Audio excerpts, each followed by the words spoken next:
Son las 8 de la mañana. Radio del Principado de Asturias, RPA, Asturias Hoy, primera edición. ¿Qué tal? Muy buenos días. El accidente de trenes en Adamuz deja 40 personas fallecidas, otras 39 hospitalizadas, 13 de ellas en estado grave. Estas cifras podrían cambiar en las próximas horas. Durante la noche el dispositivo de emergencia ha estado trabajando en la zona para despejar todo el lugar e intentar encontrar a más víctimas. Se espera que a primera hora de esta mañana las grandes grúas, puedan levantar los vagones del Albia que se precipitaron por el talud de los 4 metros y allí podría incluso haber más víctimas mortales. Mientras los equipos forenses trabajan para identificar a las víctimas, todos los cuerpos están siendo trasladados al Instituto de Medicina Legal de Córdoba. Hasta el momento, como decimos, hay 40 personas fallecidas, hay 40 denuncias por desaparición, por lo que hace indicar que el número de víctimas no será tan alto como en un principio se pensaba. De hecho, así lo contaba anoche en la cadena SER el presidente de la Junta de Andalucía, Juanma Moreno.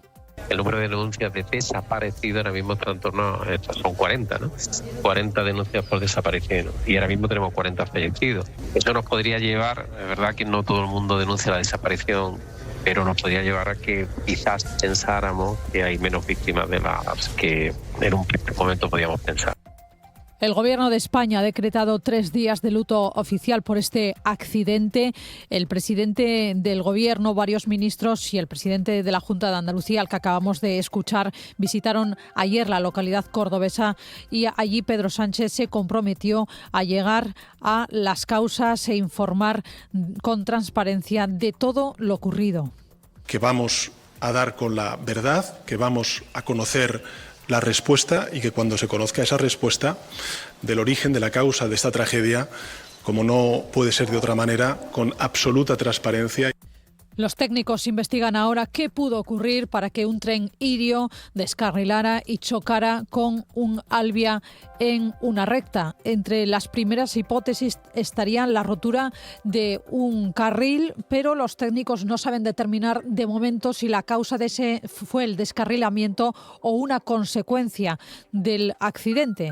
Lo explicaba el ministro Óscar Puente ayer en el telediario de la 1. Hay un hecho cierto que es que hay carril roto en muchos puntos. Hay un primer punto de ruptura en el que se cree que se ha producido el descarrilamiento, pero la madre del cordero es saber si esa es la causa o es la consecuencia.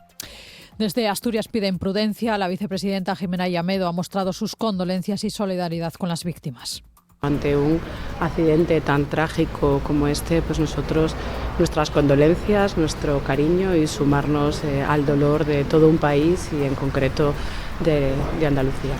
Así arranca Asturias Hoy, informativo que hacemos con Pablo Mateo en la parte técnica, con Elia Rivero, con Paula Molina en la locución y redacción. ¿Y quién les habla? Paula Rodríguez. Asturias Hoy. Vamos con más asuntos, más noticias. Las cofradías de pescadores retoman hoy la actividad tras el acuerdo alcanzado con el Ministerio. Han desconvocado las protestas previstas para hoy después de que el Departamento de Luis Planas, el Ministerio de Agricultura y Pesca, haya accedido a flexibilizar las nuevas medidas de control de capturas de la Unión Europea. No será obligatorio pesar las capturas a bordo de los barcos, especie por especie, ni tampoco avisar con 4 días de antelación de la llegada a puerto. 2 exigencias que llevaron ayer a la flota a no salir a faenar. Adolfo García, presidente de la Federación de Cofradías de Pescadores, dice que lo que toca ahora es trasladar este acuerdo a la Comisión Europea. Es un periodo de transición y no va a haber sanciones ninguna. La Secretaría General de Pesca o el Gobierno de España, en este caso, va a trasladar a la Comisión de que lo quite y mientras tanto, en este periodo de transición, no habrá sanciones por el margen de tolerancia del 20% a especies de menos de 50 kilos. El Principado vuelve a prorrogar la suspensión del mercado nacional de la pola para frenar la dermatitis nodular contagiosa. La nueva ampliación abarca hasta el 1 de febrero, aunque podría ser más según evolucione la situación. El mercado de la pola continuará operando como punto de carga para terneros menores de un año y la compraventa de ganado vacuno mayor se podrá realizar siempre y cuando los animales estuviesen en Asturias antes del 22 de octubre del año pasado, cuando se activaron los protocolos para frenar la enfermedad. Y atención a los ríos sellanos, Transporte continúa con las obras para rehabilitar el puente de Ribadesella de la Nacional 630 y habrá cortes. Quedará cortado totalmente ese puente entre las 9 de la mañana y la 1 de la tarde. Lo que toca ahora es ejecutar los trabajos de refuerzo de las cabezas de las pilas con barras de 2 metros de longitud. Durante este tiempo se permitirá el paso peatonal y de las emergencias y se habilitará para el resto de vehículos un itinerario alternativo previsto durante este tiempo por la A8 entre los enlaces de Llobio y Pando. El tráfico. Vamos con el tráfico, vamos a conocer cómo se circula a esta hora por las carreteras del Principado. DGT, muy buenos días. Muy buenos días, arranca ya esta jornada y hasta ahora especial precaución van a encontrar ya dificultades en la autovía 66, en el entorno de Coyoto, Lugones y Oviedo, todo ello dirección norte, dirección Gijón, al igual que la carretera AS1 a su paso por Langreo, ya en sentido sur, dirección Mieres. Se complica también el acceso a Gijón por la carretera A8 en el entorno de Roces y la GJ10 a su paso por Tremañes, ya todo ello dirección Candás. Le recordamos que debido a ese temporal de nieve van a encontrar carreteras afectadas, intransitable el entorno de El Kempu y transitable pero con mucha precaución la Nacional 630 en el entorno de Lena. Gracias, DGT. Nos vamos a Oviedo. Policía local, muy buenos días. Buenos días. ¿Cómo se circula hasta ahora? Cuéntenos. Por ahora tráfico fluido en toda la ciudad y sin incidencias en las entradas. Gracias, Oviedo. Nos vamos a Gijón. Policía local, muy buenos días. Muy buenos días. ¿Alguna incidencia hasta ahora? Cuéntenos. Normalidad en el tráfico. La única previsión que tenemos es la afectación de los carriles izquierdos en ambos sentidos de la avenida Portugal por trabajos en la mediana. Recordamos que no esperamos tener incidencias en el tráfico. En todo caso, la vía alternativa de salida de la ciudad es avenida de Constitución. Gracias, Gijón. Y acabamos en el Centro de Control de Tráfico de Avilés. Muy buenos días. Hola, buenos días. ¿Cómo se circula hasta ahora? En estos momentos hay que prestar un poco más de atención a la zona de la avenida Cervantes a la altura de Plaza del Carballedo por un accidente de circulación. En el resto del día tráfico fluido y sin retenciones. Gracias, Áviles. Continuamos. El tiempo. Echamos un vistazo al cielo, el tiempo que nos trae Cecilia. Buenos días. Buenos días, Paula. Hoy las heladas se han extendido, un amanecer frío que dará paso a una jornada en la que las máximas empezarán a subir debido al viento del sur. La cota de nieve irá en ascenso a lo largo del día hasta situarse en el entorno de los 1.100 metros al final de la tarde. Hoy volveremos a hablar de precipitaciones debido al paso de otro frente que afectará sobre todo al sector occidental de Asturias. Los cielos grises se mantendrán durante toda la jornada. Un último apunte, tenemos avisos en todo el litoral por mar combinada de 4 a 5 metros a partir del mediodía. Asturias al día.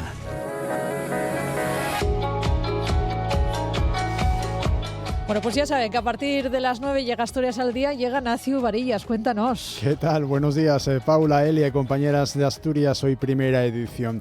Vamos a hablar con la Fundación Cruz de Los Ángeles. Acaba de presentar un proyecto para crear un centro socioeducativo para infancia y juventud que se va a llamar Arcos Marino. Se va a ubicar en Sabugo, en Avilés. Será el segundo de estas características de la Fundación en Asturias tras el de Llangreu y va a tener un presupuesto muy ambicioso. Atención, va a rondar los 3 millones de euros. Vamos a tener con nosotros a representantes de la propia Fundación Cruz de Los Ángeles y también a responsables del estudio de arquitectura que lanza este proyecto tan singular en Avilés. La empresa asturiana Less Than 3, con sede en Ubieu, es uno de los proyectos que va a recibir financiación del programa de innovación Neotec del Ministerio de Ciencia. Son 325.000 euros para consolidar su plataforma de observabilidad predictiva basada en inteligencia artificial. Bueno, todo eso suena muy bien.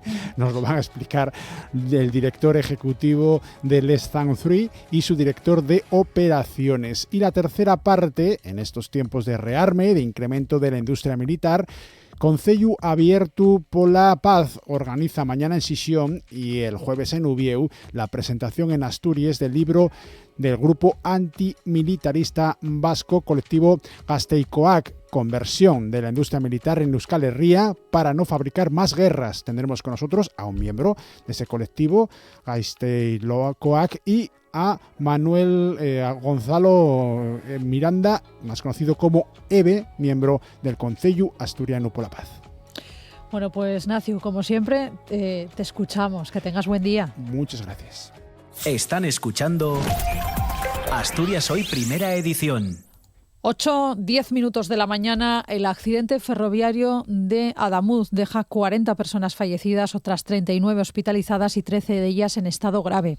Son cifras provisionales que podrían variar en las próximas horas. En el lugar del accidente hoy se va a trabajar con maquinaria pesada, van a llegar grúas para tratar de levantar y revisar los dos coches, los dos vagones que tras el impacto se precipitaron por un talud de 4 metros. Los bomberos que trabajan sobre el terreno han confirmado ya han avanzado que tienen localizados 3 cuerpos que no han podido sacar aún de esos trenes. Y mientras los equipos de forenses trabajan para identificar a las víctimas mortales, todos los cuerpos están siendo trasladados al Instituto de Medicina Legal de Córdoba. Hasta el momento hay registradas 40 denuncias por desaparición, por lo que todo parece indicar que el número de víctimas no será tan alto como en un principio se pensaba. Así lo contaba anoche en la cadena SER el presidente de la Junta de Andalucía, Juanma Moreno.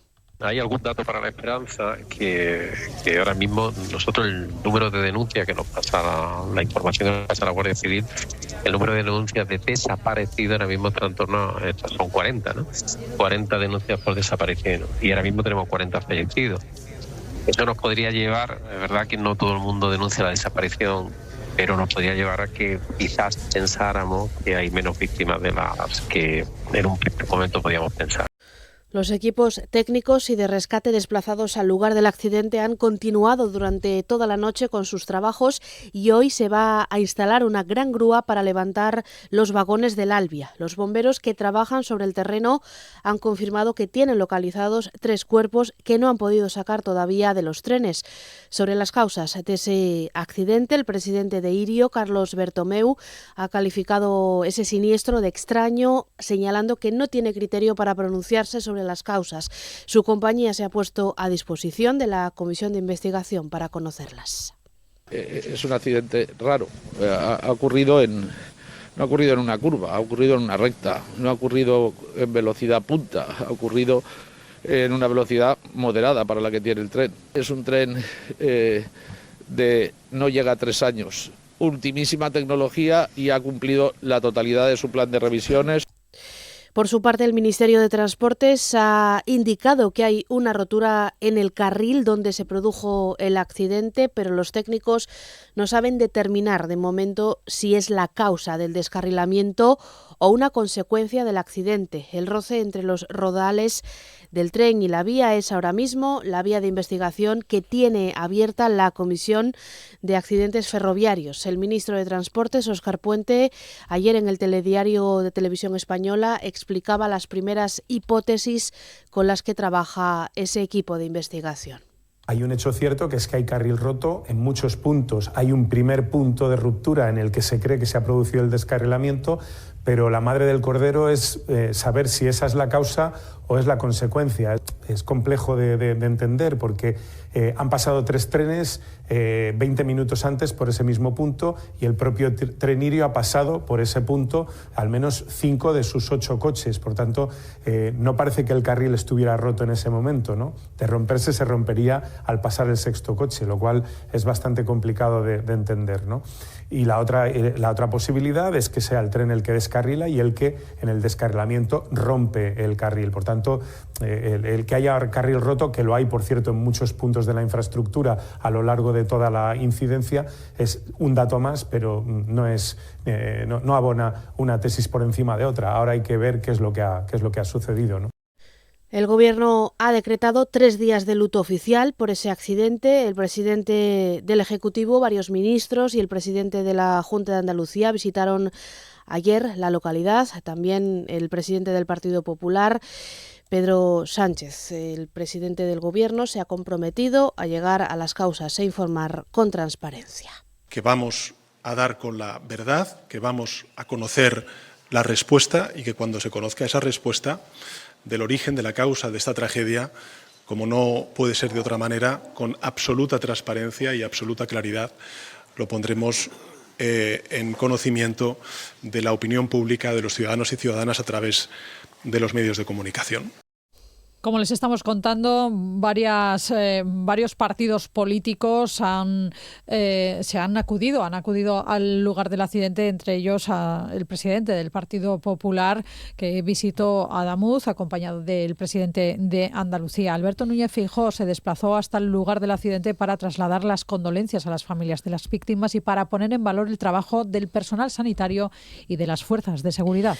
El presidente del Partido Popular evitó especular sobre las causas del accidente y espera los resultados de la investigación que ya está en marcha. Alberto Núñez Feijóo ha revelado a preguntas de los periodistas que no ha recibido información oficial del Gobierno sobre el accidente ni como dirigente de su partido ni tampoco como jefe de la oposición, apuntando a que todos los datos que le han llegado proceden de la Junta de Andalucía o de los medios de comunicación.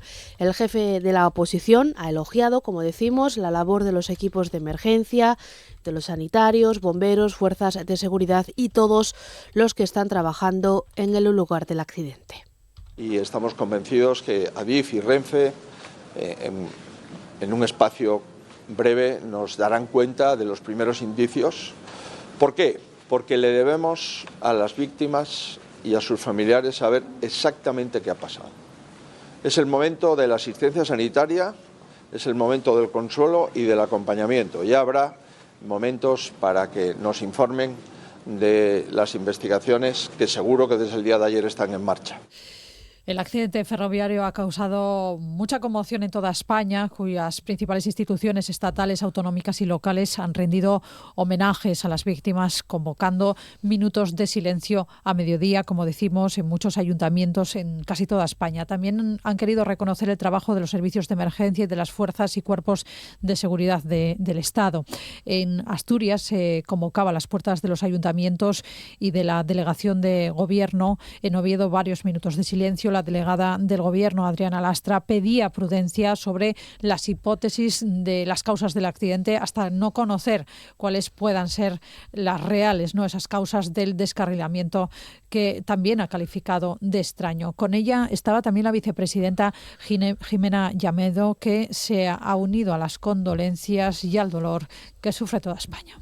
Hay que pedir prudencia ante las declaraciones que se están haciendo respecto al accidente, porque, como decía el propio ministro y como están diciendo los expertos, ha sido un accidente muy extraño, pero en todo caso se sabrá qué es lo que ha pasado, pero ahora lo que hay que hacer es acompañar a las víctimas. Ante un accidente tan trágico como este, pues nosotros, nuestras condolencias, nuestro cariño y sumarnos al dolor de todo un país y en concreto de Andalucía. Los Reyes visitaron hoy Adamuz, la zona donde se produjo ese accidente. Estarán acompañados por la vicepresidenta primera y ministra de Hacienda, María Jesús Montero. RPA, Asturias Hoy, primera edición. Vamos con más asuntos. 8 y 18 minutos de la mañana. Santa Bárbara está dispuesta a negociar para no llegar a los tribunales. Da un plazo de un mes. Si no hay acuerdo, Santa Bárbara Sistemas impondrá un recurso contra la adjudicación de los contratos a Indra por parte de Defensa. Así lo comunicaba la compañía en alusión a esos contratos para la fabricación de obuses sobre ruedas y sobre cadenas por un total de 3.002 millones de euros. Alejandro Paje, director general de Santa Bárbara Sistemas, asegura que están dispuestos a negociar antes de llegar a los tribunales por la adjudicación a la UTE Indra Escribano. El director general de la compañía ha asegurado que la principal motivación de la empresa al presentar el recurso es proteger la tecnología española, que en este caso cumple con los requisitos del Ejército de Tierra. Somos flexibles para poder participar y que se utilice esta tecnología española en vez de tener que ir a tecnología extranjera y traerla a España. Al final, nosotros siempre hemos pensado que todo lo que puede ofrecer una empresa de fuera lo podemos ofrecer nosotros en España. Entonces, no le vemos el sentido como empresa y y los trabajadores de la empresa que han diseñado, han fabricado estos sistemas, que se pueda optar por ir a una empresa extranjera para traer lo mismo que ya tenemos en España. A comienzos de este mes de enero, la Sala de lo Contencioso Administrativo del Tribunal Supremo admitió a trámite una demanda de Santa Bárbara Sistemas en la que se pedía la suspensión cautelar de los préstamos que Industria concede a este programa clave de armamento, unas ayudas aprobadas por Defensa para artillería sobre ruedas y cadenas. Cada uno de esos programas representa 1.821 y 1.181 millones de euros. Eso también lo ven los trabajadores y yo os lo digo, de verdad. Yo os lo digo, los trabajadores están más enfadados, vamos a decir, que incluso nosotros, la directiva. Porque es su esfuerzo el que se está poniendo en entredicho. Ellos mismos se sienten despreciados, en cierto modo. Y estoy hablando por ellos porque tengo la confianza y la seguridad que es así. No estoy hablando con ellos porque... Entonces, ¿qué pasa? ¿Que los trabajadores de Trubia son de segunda? Pues no, al final, joder... Son trabajadores igual que los otros y no vale destruir lo existente para crear el futuro. Page insiste en que no entiende esta adjudicación. Ha afirmado también que el empleo en la planta de Trubia no está en peligro. Asegura que la fábrica asturiana tiene carga de trabajo gracias a los contratos internacionales y algunos nacionales. El comité de empresa de la fábrica de armas de Trubia ve incomprensible que la planta trubieca se quede fuera del programa inversor del Ministerio de Defensa español. En un comunicado, los representantes de los trabajadores rechazan que el Gobierno de España excluya a una fábrica que, aunque explotada por Santa Bárbara, es propiedad del Ministerio y cuenta con amplios conocimientos, historia y capacidad en materia de artillería. Temen además que esta decisión pueda afectar al empleo. Alipio Jesús González es el secretario del comité de empresa, hablaba para los micrófonos de esta casa de RPA. Lo que queremos trasladar a la opinión pública desde el comité de empresa de la fábrica de armas de Trubia es que en el mayor ciclo de inversor del sector de defensa y más concretamente en el ejército de tierra no se considera a Santa Bárbara como socio dentro de estos programas cuando entendemos que somos una empresa cualificada para la realización de los mismos. Si algo podemos defender en nuestra fábrica es la artillería. Tenemos el personal, la cualificación y el know-how para realizar todos estos sistemas de defensa tan complicados. En Trubia trabajamos en un entorno de 900 personas entre el personal de Santa Bárbara y subcontratas. Y vamos a hablar de otros asuntos. En la Comisión de Investigación del accidente de la mina de Zarreu, para hoy está fijada la comparecencia del presidente de Casintra, Manuel Rodríguez Fernández. Los últimos en hacerlo, en la primera sesión de la semana, han sido el decano del Colegio Oficial de Graduados e Ingenieros Técnicos de Minas y Energía, José Augusto Suárez, y el vicedecano, José Antonio Muñiz. Si lo hacían ayer, ambos han reiterado en esa comisión de investigación que en materia de seguridad la persona competente en Zarreu era el director facultativo de la explotación. En el caso de la mina de Degaña, han dicho los dos responsables del colegio en esa comisión, era José Fernández Casillas, que es además secretario del colegio profesional. Pues el director facultativo, esas son las funciones que le otorga la ley. En teoría tiene la máxima responsabilidad. En su declaración ante la comisión, el decano de esta institución del colegio, José Augusto Suárez, ha reconocido que Casillas sigue siendo secretario porque se ha negado a dimitir, aunque se le ha desposeído de las funciones que llevaba aparejadas ese cargo. Él de momento no ha dicho que no, pues no puedo hacer otra cosa. Es un cargo electo. Sobre el propio Casillas, en calidad de secretario del colegio, sobre que esta persona firmase visados relacionados con la mina de Zarreu, donde ejercía, como decimos, como director facultativo. Los comparecientes ayer defendieron que no hay incompatibilidad, pero reconocen, eso sí, que el colegio cambió en diciembre del 25 su reglamento sobre este asunto. Si tiene que salir algún miembro de la Junta de Gobierno, tuviera que firmar un visado, ese sello que sale digital, pues fuera de otro miembro.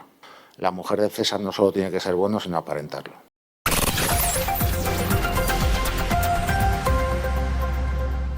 8:24 de la mañana, las cofradías de pescadores han desconvocado las protestas previstas para hoy y retoman la actividad tras el acuerdo alcanzado con el Ministerio de Agricultura, Pesca y Alimentación. En el centro de la negociación, las nuevas medidas de control de capturas de la Unión Europea.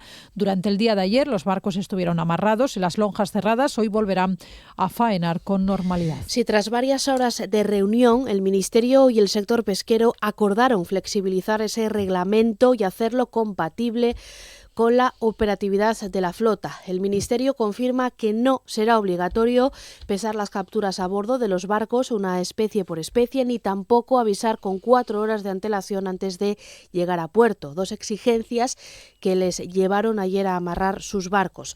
Todo está incluido en un reglamento de control que aprobó Bruselas hace casi 3 años y que ahora iba a empezar a afectar a los barcos que tienen más de 12 metros de eslora, es decir, a casi la totalidad de los asturianos. Dice Adolfo García, presidente de la Federación de Cofradías, presente ayer en la reunión de Madrid, que lo que toca ahora es trasladar a Bruselas lo acordado ayer en la sede del Ministerio.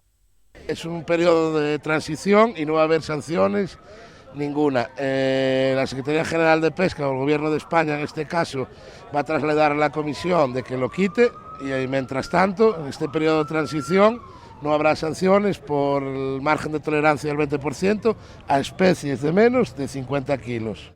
El Principado vuelve a prorrogar la suspensión del mercado nacional de la pola de siero para frenar la dermatosis nodular contagiosa. La nueva ampliación abarca hasta el 1 de febrero, aunque podría ser, según cómo evolucione la siguiente la situación epidemiológica, podría aumentarse o no según lo que vaya ocurriendo. Sí, mientras tanto, el mercado de la pola va a continuar operando como punto de carga de terneros menores de 1 año y la compraventa de ganado vacuno mayor se podrá realizar siempre y cuando los animales estuviesen en Asturias desde el 22 de octubre del 25, cuando se activaron, recuerden, las medidas extraordinarias para tratar de contener la enfermedad. También se mantendrá la prohibición de celebrar fiestas, ferias y mercados de ganado bovino hasta que dure la restricción. Y 9 ciudades aspiran a albergar la futura Agencia Estatal de Salud Pública. Una de ellas es Oviedo. La capital del Principado ofrece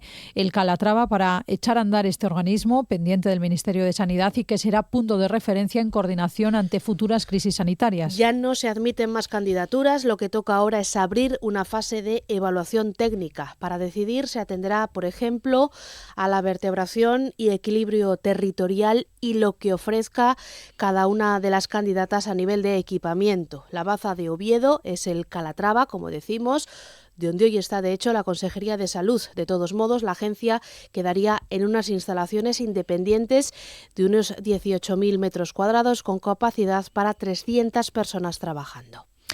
Oviedo conocerá el próximo viernes 6 de marzo si ha conseguido pasar el corte de la preselección de la Capital Europea de la Cultura. Será tras la deliberación final del Comité de Personas Expertas cuando se anuncien las candidaturas finalistas que hayan conseguido pasar ese primer examen. La delegación asturiana acudirá a Madrid esos días para defender su candidatura a Capital Europea de la Cultura 2031 en un proceso en el que compite con Burgos, Cáceres, Granada, Jerez de la Frontera, Las Palmas de Gran Canaria, Palma, Potries y Toledo, las otras ciudades españolas aspirantes al título que España compartirá con Malta este año.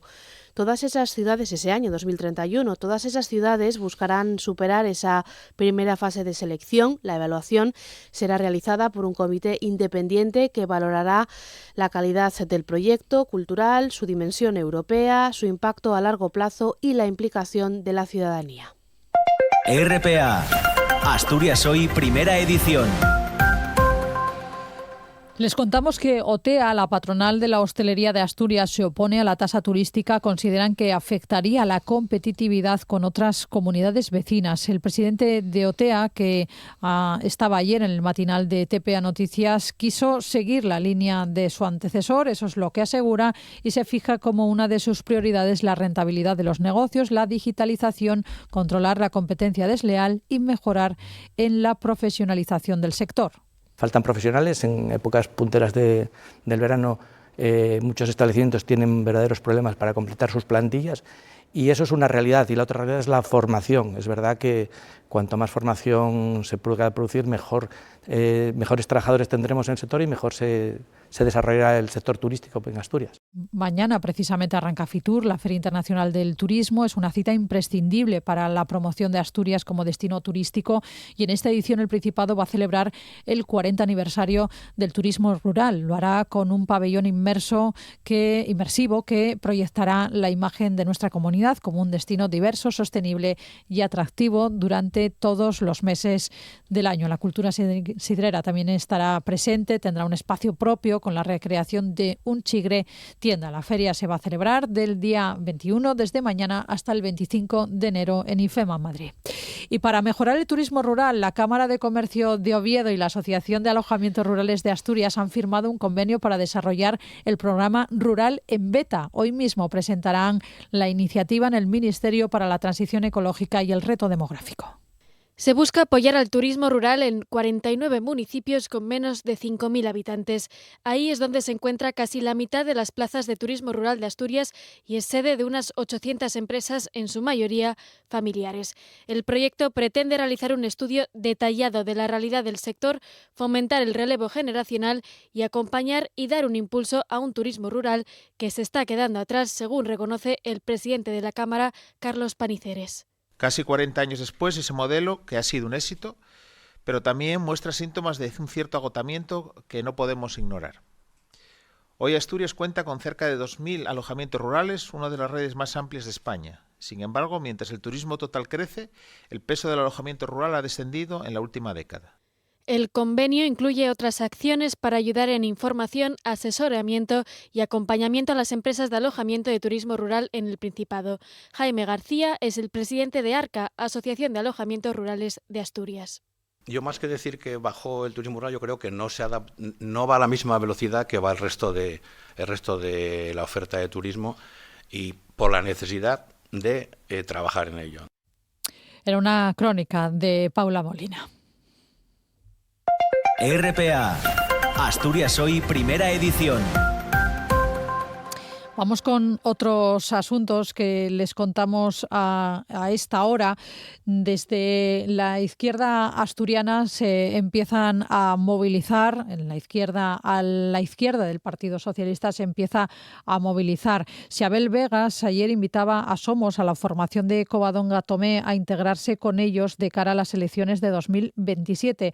El portavoz de Convocatoria por Asturias asegura que van a estudiar la propuesta de Tomé para que haya una candidatura única de la izquierda. Ya saben que Covadonga Tomé estos últimos días hacía un llamamiento a esa izquierda, a la izquierda del Partido Socialista, para unirse, hacía un llamamiento a la unidad. Esta es la respuesta de Xabel Vegas. Compartimos la voluntad de confluencia de las fuerzas de la izquierda transformadora asturiana.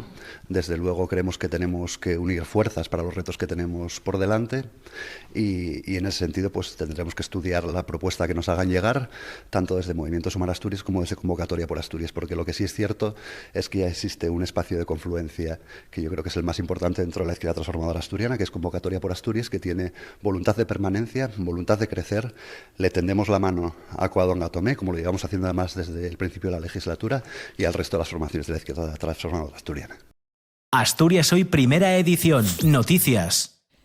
Transportes continúa con las obras para rehabilitar el puente de la Nacional 632 en Ribadesella y quedará cortado totalmente entre las 9 y la 1 de la tarde. Lo que toca ahora es ejecutar los trabajos de refuerzo en las cabezas de las pilas con barras de 2 metros de longitud. Durante este tiempo se permitirá el paso peatonal sobre el tablero del puente y el paso a emergencias. El itinerario alternativo previsto durante este periodo de corte será la autovía A8 entre los enlaces de Llobio y Pando. En total, el Ministerio de Transportes invertirá casi 8 millones de euros en rehabilitar el puente. Y continúan las obras de mejora y modernización del túnel de la Volgachina en Oviedo. Comenzaron ayer y se extenderán hasta el 30 de enero. Los cortes de circulación tienen lugar entre las 10 de la noche y las 6 de la mañana de domingo a jueves. No habrá cortes por la noche los viernes y los sábados. Se cerrará un sentido, un carril, y se abrirá el contrario con circulación circulación bidireccional. Cuando las obras se realicen en sentido León, se cerrará al tráfico el ramal de incorporación desde la carretera O11 desde la Ronda Sur. Así que los vehículos tendrán que incorporarse a la autovía desde la Plaza Castilla o la salida de esa carretera en sentido Gijón y cambiar de sentido por el UCA. Están escuchando Asturias Hoy Primera Edición. RPA conecta con el mundo, pero nos centramos en Asturias. Nos centramos en ti. RPA, la radio del Principado de Asturias. Vocación de servicio público. La radio nun termina cuando apagues el transistor. Na web rtpa.es puedes sentir los nuestros programas cuando te apeteza. RPA, la radio del Principado de Asturias a un solo... En Asturias tenemos mucho que contar. Y un gran altavoz. RPA. El mejor análisis de lo que sucede en el Principado. Las opiniones de los asturianos y las asturianas. Las voces autorizadas en la materia. Todo está aquí. RPA. Vocación de servicio público. ¿Te perdiste un programa de RPA en directo? Como dice la abuela, que todos los males sean esos. Accede a internet y entra en www.rtpa.es Radio a la Carta. Allí tienes todos los programas de RPA para escuchar cuando quieras. www.rtpa.es. RPA, la radio autonómica, también en internet. La radio es mía. Cada mañana, a partir de las 11 y hasta las 2, aquí, en la radio del Principado de Asturias. Están escuchando Asturias Hoy Primera Edición. Hoy hablamos de actualidad con Javier Fernández Lanero, el secretario general de UGT, y con José Manuel Zapico, secretario general de Comisiones Obreras. Muy buenos días a los dos. Os agradecemos que estéis aquí, que hagáis el esfuerzo de venir hasta los estudios centrales de la RPA. El asunto que protagoniza la actividad política en las últimas semanas es el sistema de financiación autonómica que propone el Gobierno central, un acuerdo pactado previamente con Esquerra Republicana que parece solo apoya a Cataluña, un acuerdo que ante la negativa de casi todas las comunidades el Ejecutivo dice que lo va a negociar con cada una de ellas, que solamente es un punto de partida. Asturias no sale beneficiada con este modelo. Dice el gobierno asturiano que en caso de no introducir ciertos factores que se tengan en cuenta los costes reales de los servicios públicos en Asturias, no apoyarán este documento que presenta el gobierno central. ¿Qué valoración? Lo primero, os pido una valoración de todo lo que está ocurriendo. Javier. Bueno, yo creo que estamos asistiendo a un modelo de financiación autonómica insuficiente completamente para Asturias. Pero el problema está en el modelo, en cómo se ha diseñado el modelo. Esto no va ahora de a ver si consigo dentro del modelo un poco más de lo que me dan, sino en los propios criterios que establece el modelo. No es un modelo, desde luego, vertebrador, no es un modelo solidario, no están muy claros los criterios, en algunos impera la ordinalidad, en otros criterios que se establecen para otras comunidades no hay esa ordinalidad, y por lo tanto es un modelo para nosotros insuficiente. Nosotros siempre lo hemos dicho. Asturias tiene unas peculiaridades, ha vivido todos los procesos de transición de todos los sectores, el industrial, el naval, el siderúrgico, ahora la transición verde, la transición energética, y por lo tanto esto ha configurado una Asturias pues con una población envejecida, con una población muy dispersa. Y por lo tanto los modelos de financiación autonómico tienen que ser vertebradores de toda España y tienen que tener en cuenta las necesidades reales de la población que vive en cada comunidad, antes de ponerse a hacer ningún tipo de reparto, porque la clave es que vivamos donde vivamos en cada comunidad, todos tengamos la misma calidad en el acceso y en los servicios públicos. José Manuel. Sí, lo cierto es que el acuerdo de financiación autonómica que existe en el momento es del año 2014, pensado en un contexto muy diferente al actual. En aquel momento estaba orientado a la recuperación económica tras la crisis financiera y en el 2026 ya no responde a esas necesidades, sino que tiene que apuntalar el crecimiento económico de nuestro país y redistribuir los recursos que el Estado está recaudando en estos momentos. Y para ello hay una serie de criterios que están en un consenso amplio en la Junta General del Principado de Asturias y en la Declaración de Santiago con 8 comunidades autónomas que desde Comisiones Obreras compartimos. El primero, que tiene que haber una negociación multilateral, que tiene que haber transparencia, que aquí no se trata de tener más o menos recursos que otras comunidades autónomas, sino los recursos suficientes para garantizar el estado de bienestar y tener unos servicios públicos homologados en el conjunto del territorio y evitar brechas territoriales. Y a partir de ahí podrá encontrarse un espacio de consenso si hay mayorías parlamentarias suficientes para sacarlo adelante. En ese sentido, desde el sindicato hay alguna idea muy clara que queremos trasladar. No puede ser que se trasladen recursos a comunidades autónomas que están haciendo regalos fiscales a los más privilegiados. Es decir, una comunidad autónoma no puede estar exigiendo al Estado más recursos económicos cuando renuncia con sus propias competencias a recaudar más ingresos para apuntalar ese estado del bienestar. Por lo tanto, la negociación tiene que avanzar, pero tiene que avanzar con transparencia y diálogo en todas las partes. Lo que ocurre aquí es que al Gobierno de Asturias este documento lo pone contra la espalda de la pared porque no dejan de ser el Partido Socialista el que desde el Gobierno de España le está presentando un documento y eso haría confrontar con su propio partido, ¿no? Bueno, yo creo que el Gobierno de Asturias, lo hemos votado los asturianos, está para defender los intereses de Asturias, lo está cuando pedimos la bonificación del peaje del Huerna y no se nos da, lo está también el modelo de financiación autonómica. Aquí nos estamos jugando mucho en Asturias. Asturias es una comunidad responsable, lo decía antes Zapico, somos una comunidad que invierte, que no ejercemos el populismo fiscal de bajar impuestos, que invertimos en infraestructuras sanitarias, educativas, de dependencia, y ahora no podemos quedar como los tontos de España, es decir, para encima que somos responsables, que invertimos, que gastamos adecuadamente, que recaudamos lo necesario, a ver si todos aquellos que se dedican a hacer populismo fiscal y a despilfarrar son los grandes beneficiados de este modelo. Desde luego, el presidente de Asturias, Adrián Barbón, tiene que jugar este partido con la camiseta de presidente de Asturias y no con la camiseta de la FSA. Y en ese sentido tiene ahí un patrimonio importante, que es ese amplio consenso que se ha alcanzado en la Junta General, que debe de liderar, y nosotros vamos a ser exigentes para que así sea. Quiero hablar de más asuntos porque ya sabéis que en la radio el tiempo vuela. Esta semana empieza Fitur, más de 10.000 empresas se van a dar cita en IFEMA, en Madrid, en esa feria del turismo. Asturias promociona la comunidad. Este año el Principado, de hecho, celebra el 40 aniversario del turismo rural en Asturias, pioneros en todos estos, en el turismo rural. ¿Qué modelo de turismo debe ser el que se impulse, el que impulsemos desde Asturias? Bueno, tiene que ser un turismo ordenado, que tiene que ser sostenible, que deje riqueza y que genere empleo, pero sobre todo que genere empleo de calidad.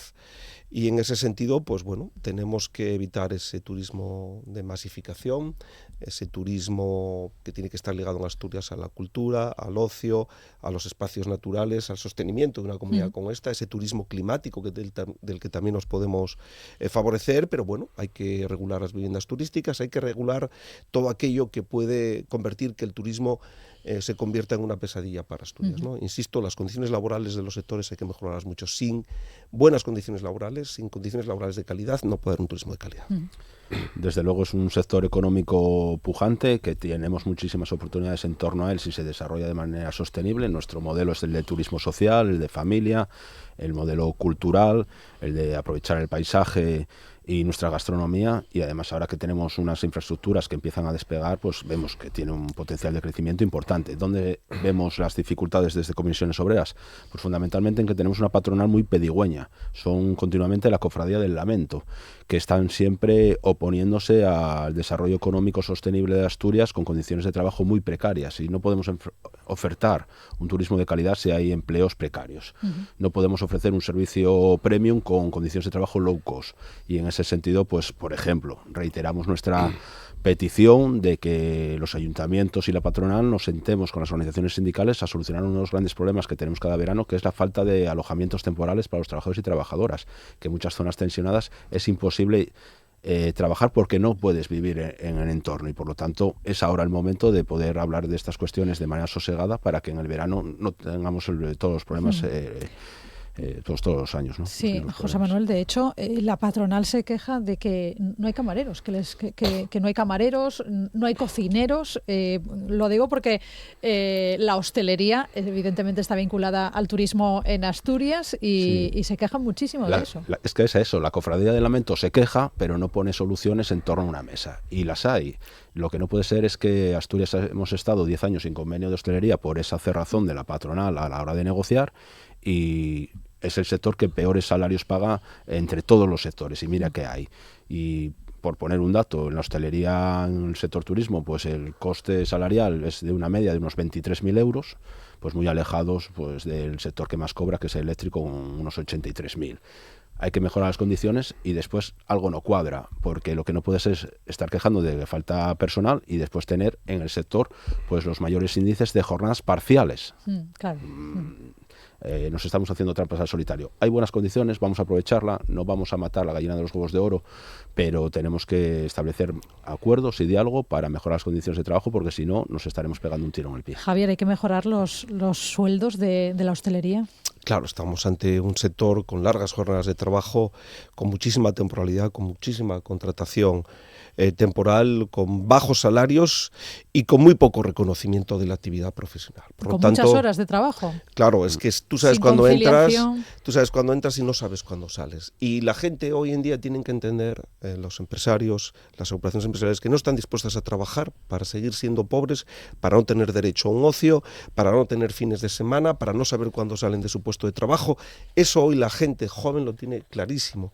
Pero claro, si escuchas a las patronales te das cuenta de que tendríamos que declarar todas las actividades profesionales críticas, porque no encuentran profesionales para ningún puesto de trabajo. O se mejoran las condiciones laborales, que hoy en día, con un salario mínimo, independientemente de que lo podamos subir a 1.200 y pico euros, no es posible independizarse, no es posible hacer una vivienda, no es posible tener un proyecto de futuro, o empiezan a pensar que mediante este sistema no vamos a ningún lado, o no van a encontrar a trabajadores que quieran trabajar para seguir siendo pobres. Estamos viendo que durante estos últimos años el turismo ha crecido en Asturias, se ha generado una actividad importante en el sector, incluso ahora estamos viendo cómo el sector se diversifica, se adapta a las nuevas realidades, han aparecido alquileres vacacionales, han aparecido pisos turísticos y eso genera opiniones a favor y en contra. ¿Qué opinión tenéis vosotros de esos pisos turísticos, de esas zonas tensionadas y de esas tasas turísticas que ya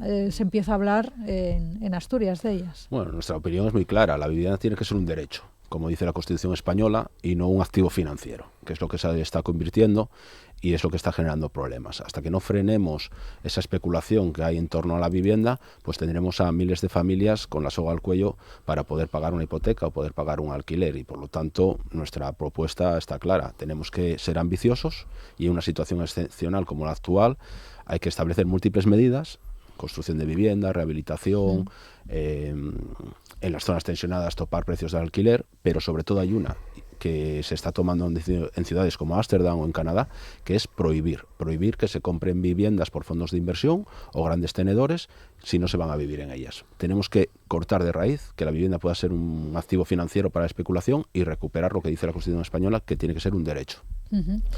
Porque aquí, claro, no es lo mismo que un fondo de inversión llegue, compre un edificio y lo haga viviendas turísticas, que la economía familiar de, bueno, pues una segunda vivienda que en un momento determinado pueda apoyar esa economía familiar a una familia asturiana, ¿no? Sí, o tener un piso para ir de vacaciones. Eso entra dentro de la normalidad, de los ahorros, de la economía familiar, pero lo que no puede ser es que esté en el mercado la vivienda como un activo financiero, porque eso está estrangulando a las familias.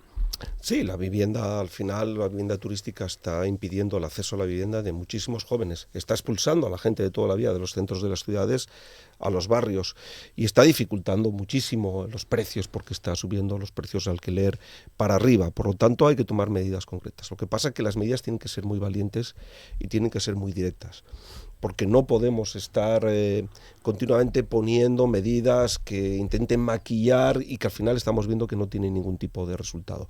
Hay que declarar zonas tensionadas allí donde sea necesario, hay que topar los precios del alquiler y hay que evitar que estos grandes especuladores, estos grandes fondos de inversión puedan comprar bloques enteros para hacer negocio. ¿Cómo se actúa? Pues con ley.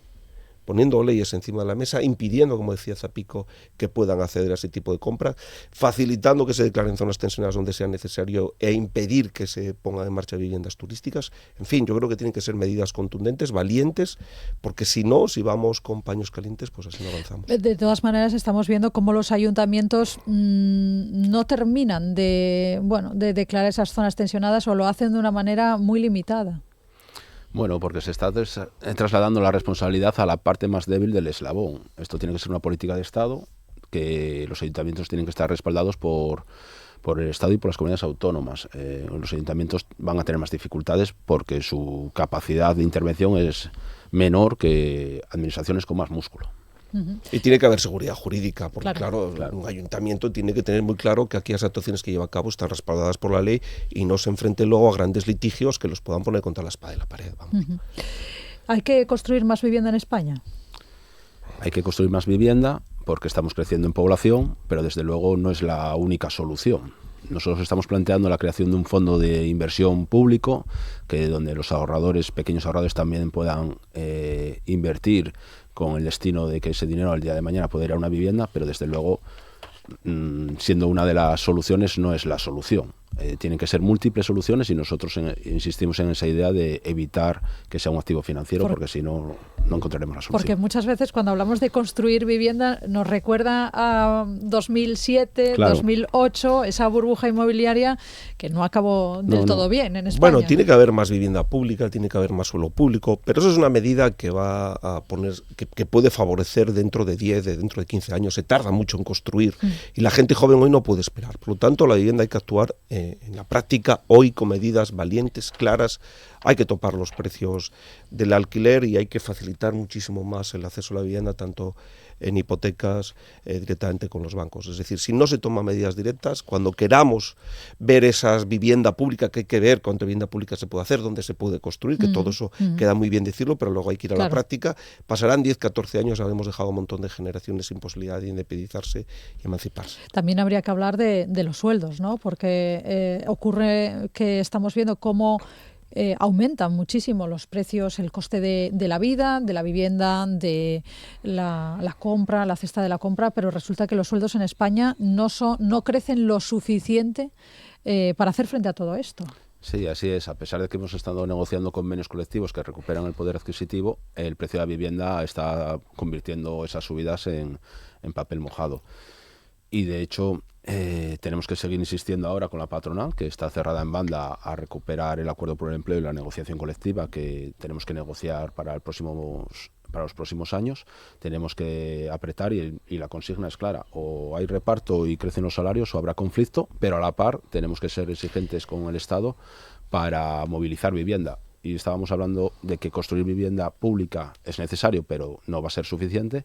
Y el mejor ejemplo es que en Asturias tenemos unas 100.000 viviendas vacías de pequeños propietarios que tenemos que lograr que puedan ser puestas a disposición de las familias que lo necesiten. Y en ese sentido el programa Aquilamos que el Gobierno de Asturias ha puesto en marcha, pues esperemos que sea una herramienta útil. Quiero hablar de otros asuntos porque ya me queda muy poco tiempo, sobre todo de los accidentes laborales en Asturias. Según SADEI, y son datos de ayer mismo, de la Sociedad Asturiana de Estudios Económicos e Industriales, entre enero y noviembre de 2025 se produjeron en total 11.312 accidentes laborales con baja, una cifra que supone un aumento del 3,5% respecto al mismo periodo del ejercicio anterior. El número de accidentes mortales ascendió a 23. 3 más que en los 11 primeros meses de 2024. Podría seguir dando datos, son datos preocupantes. ¿Es necesario incorporar más inspecciones de trabajo, más técnicos de prevención ante este repunte de la siniestralidad en Asturias? Sí, yo creo que necesitamos una nueva ley. Una nueva ley que no solo recoge los riesgos de las nuevas formas de producir, sino una nueva ley que regule, porque no hay cultura preventiva, porque hay un uso en un abuso en el uso de los servicios de prevención ajeno, se trata de tener manuales. Al no haber cultura preventiva no se hacen, y lo hemos visto, y tenemos delegados de prevención que visitan las empresas, no se hacen estudios de riesgos psicosociales, solo el 4% de las empresas en Asturias lo hacen. Por lo tanto, no se previene. Y hablabas de cómo han aumentado los accidentes. Pues si tenemos en cuenta los accidentes que no se registran, los accidentes sin baja, pues esto se multiplicaría muchísimo más. Lo que está claro es que por ir a trabajar la gente no tiene que morir. Y por lo tanto necesitamos una nueva ley que además traiga consigo más inspecciones y desde luego más sanciones. Está claro que no hay cultura preventiva, está claro que a los empresarios no les preocupa, por lo tanto hay que atacar aquello que les hace más daño, que es el bolsillo, como pasa con los cuando incumple sanciones de tráfico. Tiene que haber sanciones más grandes. Sí, desde luego tenemos empresas que enferman, empresas tóxicas, empresas donde dejamos la salud, y encima tenemos una patronal que no solo no ve el problema, sino que criminaliza a las personas que desgraciadamente enferman por las condiciones de trabajo.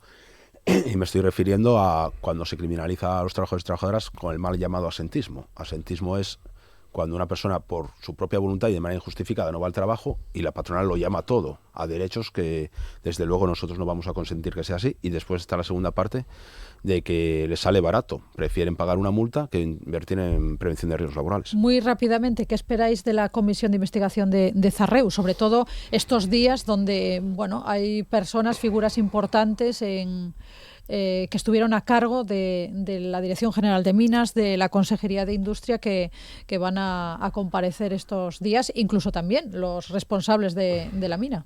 Pues que todo el mundo aporte para que se sepa la verdad. Yo creo que eso lo debemos a todas las familias, a los muertos, a los 6 fallecidos, a las familias de los fallecidos, que se sepa la verdad, y por lo tanto una comisión de investigación tiene que servir para esto, para que todo el mundo aporte, todo el mundo que fue protagonista, que tuvo alguna responsabilidad, bien por su cargo político o bien por sus cargos en la empresa, tienen que decir todo lo que saben y saber la verdad. Yo creo que es de justicia. Sí, le venimos pidiendo seriedad, rigor y responsabilidad para que haya transparencia y poner blanco sobre negro lo que ha ocurrido, y para que así la justicia pueda actuar y quienes sean responsables paguen por ello. José Manuel Cepico, secretario general de Comisiones Obreras, Javier Fernández Lanero, UGT, secretario general, muchísimas gracias, como siempre, por estar en los micrófonos de RPA. Que tengáis buen día. Gracias a vosotros. En Asturias Hoy, primera edición, Deportes.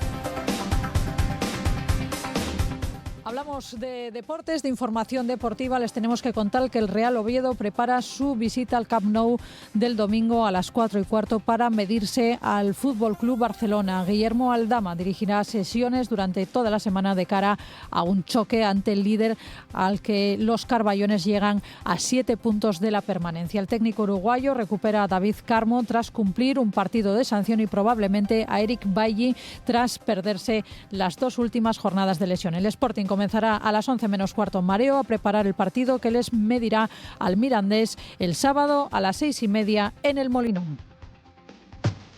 Asturias Hoy, en clave económica.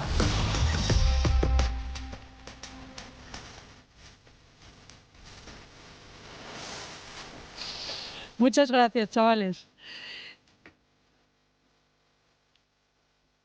Bueno, pues es el momento de escuchar la información que nos deja la economía. Vamos ahora a hablar de la bolsa. Lo hacemos con José Antonio Antuña, director de Renta 4 Gijón. Muy buenas, José Antonio. ¿Qué tal, Paula? Buenos días. Bueno, ¿cómo viene la bolsa este martes? ¿Cómo llegan los valores?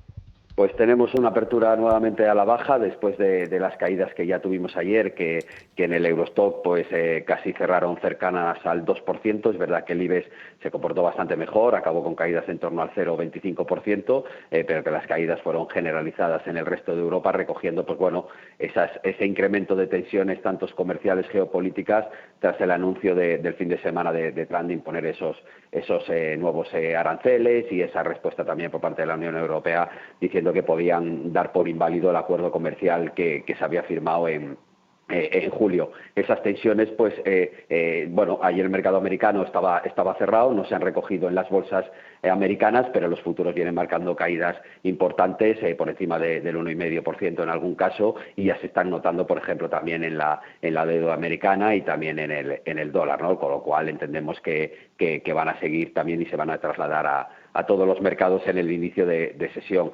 Sí que es cierto que hoy podríamos tener la decisión en Estados Unidos del Tribunal Supremo sobre los aranceles recíprocos de Trump, que creemos, ya lo habíamos comentado porque se pensaba que esta decisión podía salir la semana pasada, que hay altas probabilidades de que sean declarados inválidos, pero también, como hemos visto este fin de semana, pues también creemos que Trump lo sustituirá por cualquier otra decisión y que esos aranceles han venido para quedarse. Y sí que a lo largo del día de hoy, pues bueno, tenemos alguna referencia importante, algunos resultados como los de Netflix y los de 3M en Estados Unidos, algunos datos de empleo y de sector servicios en Estados Unidos y también alguna encuesta de confianza aquí en la zona euro, tanto de Alemania como de la eurozona. Destacar por último que el FMI pues ayer revisó el crecimiento en 2 décimas para el mundo hasta el 3,3, apoyado pues en todas las políticas monetarias fiscales y también apoyado pues en los crecimientos que pueden dar la tecnología, ¿no? Con lo cual, pues bueno, las últimas revisiones que estamos teniendo son al alza, con lo cual, pues bueno, aunque en el corto plazo estemos viendo que hay caídas, parece que a largo plazo pues el mercado puede tranquilizarse. Bueno, pues lo iremos viendo. Gracias por el análisis, José Antonio Antuña, director de Renta 4 Gijón. Que tengas buen día. Gracias, buenos días. Bueno, y les tenemos que contar una última hora. Hemos conocido que se ha hallado un cadáver durante la retirada de uno de los coches del tren Irio accidentado en Adamuz, con lo que se eleva a 41 el número de víctimas mortales hasta ahora en ese accidente que les estamos dando cuenta, ese accidente de tren en Adamuz, en Córdoba. 41 víctimas mortales es el dato, es la última hora desde Adamuz. Nosotros lo dejamos aquí. Más información en el informativo de TPA ahora mismo, también en Asturias al Día en RPA.